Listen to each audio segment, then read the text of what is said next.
नमस्कार, बहुत स्वागत है आपका डेली 24 भारत में। मैं हूं आपके साथ अनीता शर्मा। शुरुआत करते उत्तर प्रदेश की बड़ी खबरों से।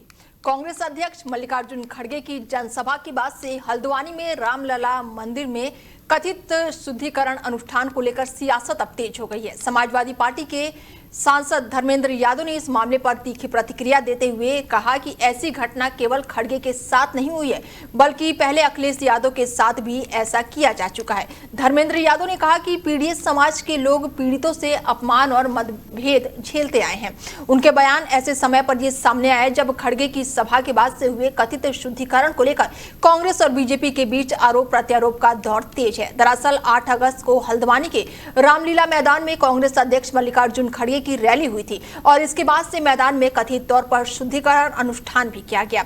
बुधवार को मामला सामने आने के बाद से बीजेपी और कांग्रेस के बीच विवाद बढ़ गया है। उत्तराखंड के कांग्रेस अध्यक्ष गणेश गोदियाल ने आरोप लगाया कि शुद्धिकरण करने वाले श्री राम सेना संगठन बीजेपी से जुड़े हैं। हालांकि बीजेपी ने इस आरोपों को खारिज कर दिया है। खबर यूपी के महोबा से है, जहां पर हर घर तिरंगा अभियान के तहत गुरुवार को महोबा जिला मुख्यालय में भव्य तिरंगाई यात्रा निकाली गई। यात्रा की शुरुआत अशोक लाट चौराहे से होते हुए अल्हा चौक तक पहुंची। विभिन्न विद्यालय के छात्र जो है हाथों में तिरंगा लेकर देशभक्ति के नारों के साथ उत्साहपूर्वक हिस्सा लिए हैं। हजारों विद्यार्थियों के साथ एक राष्ट्रीय ध्वज लेकर आगे बढ़ने से पूरा शहर राष्ट्रीय प्रेम के रंगों में रंगा हुआ नजर आया। यात्रा में छात्रों ने बढ़ चढ़कर हिस्सा लिया। शिक्षक, पुलिसकर्मी और स्काउट बैंड के सदस्य भी शामिल हुए। बैंड की देशभक्ति से ओतप्रोत धुनों ने माहौल को पूरी तरह से राष्ट्रीय प्रेम से सराबोर कर दिया। जिलाधिकारी गजल भारद्वाज और पुलिस अधीक्षक शशांक सिंह ने हाथों में तिरंगा लेकर यात्रा की अगुवाई की। शहर की सड़कों से गुजर रही तिरंगा यात्रा को देखने के लिए बड़ी संख्या में आमजन भी जुट गए। लोगों ने उत्साह के साथ यात्रा का स्वागत किया और कई लोग इसमें शामिल भी हुए और इस दौरान भारत माता की जय और अमर शहीदों के सम्मान के लिए नारे भी लगाए गए। वहीं स्वतंत्रता दिवस के मद्देनजर अलीगढ़ जंक्शन रेलवे स्टेशन पर सुरक्षा व्यवस्था चाक चौबंद कर दी गई है। बुधवार को रेल प्रशासन, आरपीएफ, जीआरपीएफ और सीआईबी की संयुक्त टीम ने तिरंगा यात्रा निकाली और फ्लैग मार्च किया। इसके बाद से स्टेशन परिसर से संघ चेकिंग अभियान चलाकर सुरक्षा व्यवस्था का जायजा लिया गया। अभियान के दौरान सहायक सुरक्षा आयुक्त अलीगढ़ और साथ ही अजीत कुमार तिवारी भी मौके पर मौजूद रहे। ऐसे में टीम ने स्टेशनों को अलग अलग हिस्सों में गश्त किया। सुरक्षा टीमों ने प्लेटफॉर्म, पार्सल कार्यालय, पार्किंग और यार्ड को लेकर जांच की। आने जाने वाली ट्रेनों की भी संग तलाशी ली गई और इस दौरान संदिग्ध वस्तुओं और गतिविधियों पर विशेष नजर रखी गई। बच्चों की सुरक्षा को लेकर भी विशेष सतर्कता बरती गई। चाइल्ड लाइन प्रभारी गौरव चंदेल के निर्देश में रेलवे चाइल्ड हेल्पलाइन यूनिट के केस को लेकर भी हिस्सा लिया गया। खबर यूपी के ललितपुर से है, जहां पर तालबेहट क्षेत्र में 30 साल के युवक ने अपने घर के अंदर फांसी लगाकर आत्महत्या कर ली। घटना बुधवार सुबह करीब 11 बजे की बताई जा रही है। सूचना मिलने पर पुलिस मौके पर पहुंची है और मामले की जांच शुरू कर दी है। मृतक की पहचान तालबेहट निवासी 30 साल के ऋषि राज पुत्र दिलीप राज के रूप में हुई है। स्थानीय लोगों के अनुसार ऋषि राज अपनी पत्नी के मायके से वापस न आने के कारण लंबे समय से परेशान चल रहे थे और इसी बात से दुखी होकर उन्होंने ये बड़ा कदम उठाया। जानकारी के मुताबिक ऋषि राज की एक मासूम बेटी है और वो 3 भाइयों में एक था। करीब 2-3 साल पहले उनके छोटे भाई ने भी फांसी लगाकर आत्महत्या कर ली थी। तालबेहट कोतवाली प्रभारी अशोक वर्मा ने बताया कि मृतक के शव को कब्जे में लेकर पोस्टमार्टम के लिए भेज दिया गया है और पुलिस पूरे मामले की जांच पड़ताल में जुटी हुई है।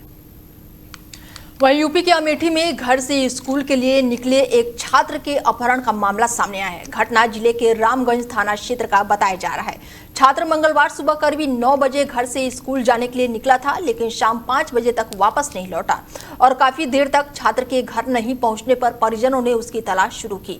खोजबीन के दौरान परिजनों को कथित तौर पर जानकारी मिली कि कुछ युवकों ने छात्र के साथ पहले मारपीट की और उसके बाद से उसका अपहरण कर लिया।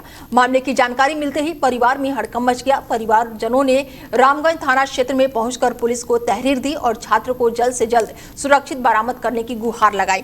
तहरीर मिलने के बाद से पुलिस ने मामले की जांच शुरू कर दी। पुलिस छात्र के लापता होने के कारणों और कथित अपहरण में शामिल लोगों के बारे में जानकारी जुटा रही है। आसपास के लोगों से पूछताछ के साथ छात्र की तलाशी के लिए संभावित जगहों पर जांच भी की जा रही है। फिलहाल छात्र का कोई भी सुराग नहीं मिला है। पुलिस का कि मामले की जांच की जा रही है और छात्र को सुरक्षित बरामद करने का प्रयास जारी है। मैं बोल रहा हूँ। क्या मामला है? मामला ये है कि हमारा भांजा कल स्कूल गया था परसों सुबह 7 बजे। वो घर 2 बजे छुट्टी होती, घर पे नहीं पहुंचा। रास्ते में कोई जो है मामले में झगड़ा हुआ बच्चे में। इस वजह से रामगंज बाज़ार में बनिया लोग की दुकान है, उन्होंने बच्चे को मारा पीटा और उस वजह से वो पता नहीं क्यों घर पे नहीं पहुंचा। बैग उसका रास्ते में कहीं एक दुकान पे मिली। दुकान वाले ने खबर किया, फ़ोन किया कि आपका बैग बच्चे का यहाँ पड़ा है। वहीं अमेठी में कांग्रेस पार्टी ने संगठन को मजबूत करने की कवायद तेज कर दी है और इसी क्रम में कांग्रेस के राष्ट्रीय सचिव और उत्तराखंड प्रभारी मनोज यादव अमेठी पहुंचे, जहां उन्होंने कांग्रेस कार्यालय में संगठन सृजन अभियान के तहत पार्टी कार्यकर्ताओं के साथ संगठनात्मक बैठक की। बैठक में जिले में कांग्रेस के नए जिला अध्यक्ष और जिला कार्यकारिणी के गठन को लेकर कार्यकर्ताओं से चर्चा की। पार्टी नेताओं ने संगठन को जमीनी स्तर पर मजबूत करना और कार्यकर्ताओं की सक्रिय भागीदारी बढ़ाने पर जोर दिया। कांग्रेस की ओर से बताया गया है कि जिला अध्यक्ष के चयन की प्रक्रिया के तहत पूरी तरह से वरिष्ठ कार्यकर्ताओं और आम लोगों के बीच पहुंचकर उनकी राय लेंगे। के माध्यम के लिए जिला अध्यक्ष की नियुक्ति के लिए हम लोग उस प्रक्रिया को शुरू करने, मेरे साथ वरिष्ठ नेता प्रदेश कांग्रेस कमेटी के जो ऑब्जर्वर लगे हैं, हम लोग सब आए हैं। सर्वप्रथम आज हम यहाँ जिला कांग्रेस कमेटी के नेताओं से मिलेंगे। उसके बाद अभी मैं 1 to 1 वरिष्ठ नेता जो आए हुए हैं जिला अमेठी के, उनसे मिलूंगा। कल से हम विधिवत तरीके से विधानसभाओं में जाएंगे, ब्लॉक स्तर तक जाएंगे, वहाँ पे हमारा दौरा लगेगा। तो सारी प्रक्रिया का सार ये है कि उत्तर प्रदेश कांग्रेस कमेटी के लिए जिला अध्यक्षों की नियुक्तियों के लिए एक प्रक्रिया पूरे उत्तर प्रदेश में शुरू हो चुकी है।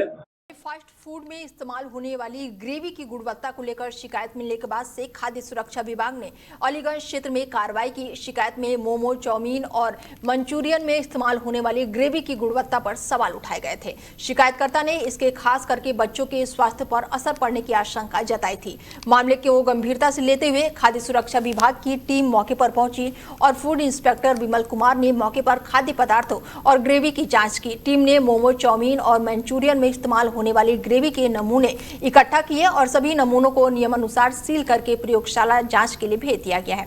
विभाग के मुताबिक एक व्यक्ति ने खाद्य पदार्थ की गुणवत्ता को लेकर साफ सफाई को लेकर शिकायत दर्ज कराई थी, जिसके बाद से अब ये बड़ी कार्रवाई देखने को मिल रही है। वहीं रामपुर के क्षेत्र में गांव में ग्राम प्रधान और पंचायत सहायक के बीच विवाद के बाद से जमकर हंगामा हो गया। पंचायत घर में ग्रामीणों की मौजूदगी के दौरान दोनों पक्षों के बीच किसी बात को लेकर कहासुनी हो गई और देखते ही देखते विवाद बढ़ गया। लाठी डंडों के साथ कुर्सियां भी चलने लगी। अचानक हुए हंगामे से पंचायत घर में अफरा तफरी मच गई। बताया जा रहा है कि स्थिति बिगड़ने के बाद से ग्राम प्रधान उस्मान अली ने भागकर एक कमरे में खुद को बंद कर लिया और किसी तरह अपनी जान बचाई। घटना के बाद से गाँव में तनाव का माहौल बना हुआ है। पुलिस ने दोनों पक्षों से पूछताछ शुरू कर दी है। वहीं पुलिस अधिकारियों का कहना है कि मामले की जांच की जा रही है। ललितपुर नगर में उस समय हड़कंप मच गया जब एक सफाई कर्मचारी को काले नग ने डस लिया। घटना के बाद से कर्मचारी को तत्काल ही मेडिकल कॉलेज के इमरजेंसी वार्ड में भर्ती कराया गया, जहां उसका इलाज चल रहा है। बताया जा रहा है कि नगर पालिका का सफाई कर्मचारी सफाई काम में जुटा हुआ था और इसी दौरान मौके पर मौजूदा एक नाग सपेरे ने लोगों को करीब 3 फीट काला नाग ने उसे डस लिया और इसी दौरान सांप को कर्मचारियों के गले में डालने की कोशिश भी की और इसी बीच नाग ने कर्मचारी की हाथ की उंगली में डस लिया। सांप के डसने की मौके पर अफरा तफरी मच गई है और कर्मचारी को तुरंत ही मेडिकल कॉलेज में भर्ती कराया गया है। ऐसे में घटना के बाद से नाग सपेरा भी अस्पताल पहुंचा है। क्या नाम है आपका? हमारा वकील नाम। क्या नाम है? वकील नाथ। कहाँ के हो? पचौड़ा। क्या काम करते हो? जी करते सफेदा का काम हो गया। कौन सा सांप है ये? काला नाग है, भोलेनाथ। क्या फिट का है ये? ये 3। अच्छा, क्या हुआ? आज दिखाने जा रहे थे, क्या कर रहे थे? गले में डाला तो थोड़ा वो काट खाया और क्या। अच्छा, कब से कर रहे हो काम? 2 साल से कर रहा हूँ। क्या करते हो? कैसे गले में डालते हो? क्या करते हो? ऐसे के सभी को डालते हैं राम जी। क्या है? ये काम ही है हमारा, घूमने। अच्छा, अभी कहाँ आए हो? ललितपुर में आए थे घूमने। अच्छा, फिर क्या हुआ? उसको किसने काट लिया? अस्पताल आए हो? कहाँ आए हो? अस्पताल में। अच्छा, झूठ का है बोले। अच्छा, कैसे काट लिया? क्या नाम है सांप का, क्या बोलते? आपका ये काला नाग बोलते हैं इनको, और क्या? अच्छा, क्या नाम है आपको? क्या घटना घट गई इमरजेंसी मेरा में? नाम राहुल है, राहुल वाल्मीकि। हाँ मैं एक सफाई कर्मचारी हूँ हाँ। नगर पालिका से ललितपुर। हाँ और हम लोग सफाई कर रहे थे, सफाई करके हम लोग जा रहे थे, एक सपेरा आया हाँ और उसने कहा कि भाई कुछ दक्षिणा दूँ। तो भाई हम लोग रुक गए, तो वहाँ पर उसको दक्षिणा दी। उस सांप को उनने निकाला और निकाल कर उस सांप ने उस भाई को मेरी डस लिया। वहीं आलापुर थाना क्षेत्र में कार से गाय की टक्कर और उसके बाद से हुई मारपीट का मामला अब तूल पकड़ता जा रहा है। हादसे के बाद से एक डॉक्टर की कार से बियर की भरी और खाली बोतलों के साथ नमकीन मिलने का दावा किया जा रहा है। वहीं मेडिकल जांच में चालक के शरीर में अल्कोहल नहीं मिलने के बाद से सवाल उठ रहे हैं। बताया गया है कि डॉक्टर अपनी कार से जा रहा था और इसी दौरान कार की टक्कर गाय से हो गई, जिससे उसकी मौत हो गई और घटना के बाद से गुस्साए स्थानीय लोगों ने डॉक्टर के साथ मारपीट कर दी। पुलिस ने डॉक्टर की तहरीर के आधार पर 4 लोगों के खिलाफ मुकदमा दर्ज किया है और इसके बाद से डॉक्टर का मेडिकल परीक्षण भी कराया गया, जिसमें शरीर में अल्कोहल नहीं पाए जाने की बात सामने आई। दूसरी ओर डॉक्टर की कार में बियर की बोतल मिलने से एक बार वीडियो जो है सोशल मीडिया पर वायरल हो रहा है और इसे लेकर मेडिकल जांच पर भी सवाल उठ रहे हैं। हालांकि वायरल वीडियो की अभी तक मेडिकल रिपोर्ट के आधार पर किसी भी निष्कर्ष पर पहुंचना जांच पूरी होने के बाद ही संभव होगा। खबर यूपी के मैनपुरी से है, जहां पर एसओजी और अलाव पुलिस ने बड़ी कार्रवाई की है। पुलिस ने भीड़ भाड़ वाले इलाकों और मंदिरों में श्रद्धालुओं के मोबाइल चोरी करने वाले गिरोह का खुलासा करते हुए 4 आरोपियों को गिरफ्तार किया है। पुलिस ने आरोपियों के कब्जे से चोरी की 32 मोबाइल फोन बरामद किए हैं। बरामद मोबाइल की कुल कीमत 6.50 लाख रुपए बताई जा रही है। पुलिस के अनुसार आरोपी भीड़ भाड़ वाले जगहों पर मंदिरों को निशाना बनाकर लोगों का मोबाइल चोरी करते थे। पूछताछ में गिरोह से जुड़ी अन्य घटनाओं के बारे में भी जानकारी मिलने की संभावना है। देखिए, कल थाना अलाव की टीम, एसओजी टीम और सर्विलांस की जो टीम है, उनको एक सूचना प्राप्त हुई थी कि एक जो गैंग जो लगातार चोरियां कर रहा है मंदिरों में, वो सक्रिय होकर उज्जैन से कुछ चोरी कर कुछ लेकर आ रहा है। इसको देखते हुए जब पुलिस ने चेकिंग लगाई है, चेकिंग के दौरान एक कार पकड़ी गई। उस कार में 4 व्यक्ति मिले। जब उसको पूरी तरीके से चेक किया गया, उसमें 32 मोबाइल फोन, 2 तमंचे उससे बरामद हुए। उनसे जब चारों से पूछताछ करी तो उन्होंने बताया कि जो जहां मंदिर है या जहां मेला लगते हैं अक्सर, जहां मथुरा या उज्जैन, वहां ये लोग लगातार चोरी करते रहते हैं। वहीं बरेली में देशभक्ति और राष्ट्रीय भावना के संदेश के साथ भारतीय जनता पार्टी की ओर से तिरंगा यात्रा निकाली गई। यात्रा में बीजेपी के प्रमुख पदाधिकारी, जनप्रतिनिधि और बड़ी संख्या में कार्यकर्ताओं ने हिस्सा लिया। हाथों में तिरंगा लेकर कार्यकर्ताओं ने देश की एकता और अखंडता का संदेश दिया। ऐसे में तिरंगा यात्रा में बीजेपी महानगर अध्यक्ष अधीर सक्सेना, प्रदेश के वन मंत्री डॉक्टर अरुण कुमार और महापौर डॉक्टर उमेश गौतम और कैंट के विधायक संजीव अग्रवाल और पूर्व महानगर अध्यक्ष पुष्पेंद्र शर्मा समेत पार्टी के कई तमाम दिग्गज मौजूद रहे। प्रभारी मंत्री ने यात्रा का नेतृत्व किया और यात्रा के दौरान बीजेपी कार्यकर्ताओं में खासा उत्साह देखने को मिला। बाहर की तरह इस बार भी 15 अगस्त से पहले बरेली में भव्य तिरंगा यात्रा भारतीय जनता पार्टी की तरफ से निकाली जा रही है। हम बात करेंगे कुछ लोगों से, किस तरीके की यात्रा है, क्या क्या यात्रा में हो रहा है। जुड़े रहिएगा पूरी यात्रा में मेरे साथ। बड़ी तिरंगा यात्रा क्या संदेश दे रहे हैं बरेली के लोगों को? ये जो हम लोग की आज भारतीय जनता पार्टी बरेली महानगर की ओर से एक तिरंगा यात्रा का आयोजन किया जा रहा है, ये बहुत ही एक अच्छा सुंदर कार्यक्रम है। विगत कई वर्षों से हम लोग इस कार्यक्रम करते चले आ रहे हैं और आप देख रहे हैं किस प्रकार से आज जन सैलाब साथ में है। सभी लोगों का आज इसमें शामिल हो रहे हैं और एक भव्य तिरंगा यात्रा शामिल हो रही है। तो इसका एक बहुत ही अच्छा संदेश जाने वाला है। सबको एक साथ जोड़ना, राष्ट्र प्रेम की जागना बोलना और घर घर तक तिरंगा पहुंचे, ये हम सब लोगों का लक्ष्य है। हर घर तिरंगा, घर घर तिरंगा अभियान के तहत हम लोग यात्रा निकाल रहे हैं। देखिए, आपकी ये यात्रा देख के सफलता लग रही है, शुरुआत में ही सफलता दिख रही है। 2027 में क्या रहेगा?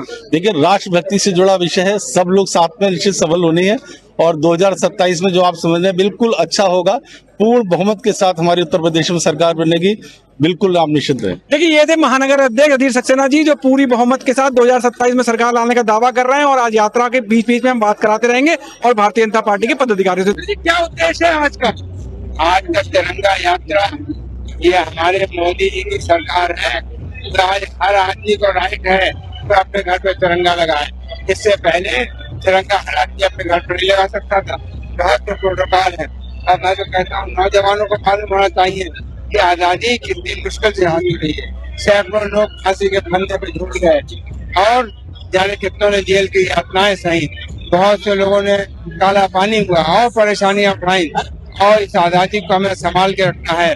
देश को प्रगतिशील आत्मनिर्भर भारत बनाना है, हर नौजवान को तरक्की करना है, हर महिला को आगे बढ़ना है, तभी हमारा देश तरक्की करेगा। 2027 में भारतीय जनता पार्टी कहाँ देख रहे हैं उत्तर प्रदेश में? पहले से ज्यादा MLA आएंगे हमारे। और पहले से ज्यादा देखिए, मंत्री जी का बताना है कि पहले से ज्यादा MLA इस बार उत्तर प्रदेश विधानसभा को मिलने वाले होते हैं। उनके विधायक जी हमारे बीच में आ जाएंगे। विधायक जी, क्या यात्रा का उद्देश्य, मुख्य उद्देश्य? ये तो हमारे स्वतंत्रता दिवस की जो जोश है, जैसे हमारे शहीदों के बलिदानियों ने जो संघर्ष करा और ये स्वतंत्रता हमें दिलाई, इसकी आने वाली पीढ़ी याद रखे कि कितने बलिदानों के बाद ये 15 अगस्त 1947 को हमारा देश आजाद हुआ, स्वतंत्र हुआ। और इसकी स्वतंत्रता को अक्षुण्ण बनाए रखने के लिए और जिस उद्देश्य से हमारे देशवासी शहीद हुए, बलिदान हुए कि भारत पुनः सोने की चिड़िया बने, आर्थिक शक्ति बने, विकसित राष्ट्र बने और सुख शांति समृद्धि के साथ अखंड भारत बनते हुए विश्व का मार्गदर्शन करे, इस संकल्प के साथ, सिद्धि के साथ ये तिरंगा यात्रा। बरेली महानगर के पूर्व अध्यक्ष पुष्पेंदु शर्मा जी हमारे साथ हैं। पुष्पेंदु, कैसी है यात्रा, क्या है इसका उद्देश्य? भारतीय जनता पार्टी की जो 5 निष्ठाएं हैं, उन निष्ठाओं में से एक पहली जो निष्ठा है वो है राष्ट्रवाद। और भारतीय जनता पार्टी के जब प्रधानमंत्री प्रधान सेवक के रूप में जब उन्होंने शपथ ली तो उन्होंने कहा कि राष्ट्रवाद की अलग जगाना है कि आने वाले दिनों में जो 15 अगस्त थी, खाली 15 अगस्त के ही दिन रह गई थी, लेकिन भारतीय जनता पार्टी के हमारे शीर्ष नेतृत्व ने तय किया कि इस राष्ट्रवाद को, जो राष्ट्रीयता का जो पर्व है, जो गौरवान्वित करता है, 15 अगस्त सन 1947 को जो देश आजाद हुआ था, वो एक गौरवान्वित वाला क्षण है। उसका एक दिन के लिए पर्याप्त नहीं है, वो लगातार पूरे 15 दिन का जो सप्ताह चलना चाहिए, 15 दिन का पखवाड़ा चलना चाहिए। उस अभियान को लेकर घर घर तिरंगा। 2027 में भारतीय जनता पार्टी की स्थिति उत्तर प्रदेश। भारतीय जनता पार्टी 2014 से जो अपनी अलग जगाने का काम किया था और ये राष्ट्रवादी जो है, ये घर घर एक बार पुनः 2027 में हमारी सरकार बनाने के लिए कामयाब होगी। ये आप देख रहे हैं जिस तरीके से बरेली शहर, कार्यकर्ता नहीं है इसमें, बरेली शहर उमड़ा है, व्यापारी उमड़ा है, धार्मिक संस्थाएं उमड़ी है, कोई ऐसी जाति नहीं है जो इस अलग जगाने के लिए हमारे बीच में नहीं है। ये देख लीजिए, 2027 हमारी थी, हमारी है, हमारी ही रहेगी। आज की देश निश्चित रूप से हम सभी बहुत ही सौभाग्यशाली है कि देश की 80वीं आजादी की हम लोग वर्षगांठ मनाने जा रहे हैं और भारतीय जनता पार्टी शीर्ष नेतृत्व के निर्देशानुसार आज भाजपा बरेली महानगर की ओर से बहुत ही दिव्य और भव्य जो है ये तिरंगा यात्रा निकाली जा रही है। और जैसा कि आपने देखा कि शहर के सभी संभ्रांत नागरिकों ने, व्यापार मंडलों ने और समाज सेवियों ने उस वर्षा के माध्यम से अपने अपने सामाजिक स्थान लगा के इस यात्रा को बहुत ही दिव्य और भव्य बनाने का काम किया। फिलहाल खबरों में मेरे साथ इतना ही। दीजिए इजाजत, नमस्कार।